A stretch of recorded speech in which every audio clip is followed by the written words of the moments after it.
The Americas. The Cuban Communist Party. The heat is on. Cuba's leaders fiddle figures while their country bakes and seethes. Summer is never easy in tropical Cuba. Suffocating heat and humidity conspire with a dysfunctional electricity supply to highlight government inadequacy and incompetence. Patience tends to fray. This year promises to be crabbier than usual. The country's feeble grid was already stretched to its breaking point last winter, when electricity demand was lower. Now blackouts are longer than ever. Most residents of Havana, the capital, count themselves lucky to have power for more than a few hours a day. They complain of food spoiling in fridges and sleepless nights in smothering, breezeless bedrooms. And anti-government protests may be on the way. The last big one, in July 2021, led to hundreds of arrests.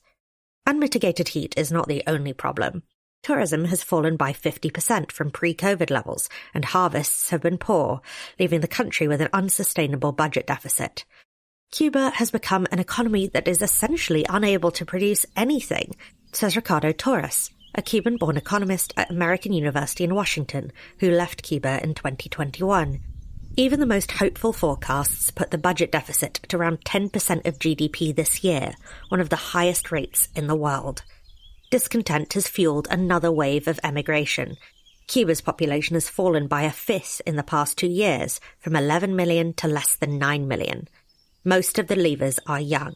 Their departure stifles economic activity and increases the burden of caring for the quarter of the population aged over 60, a much higher rate than in most Caribbean countries.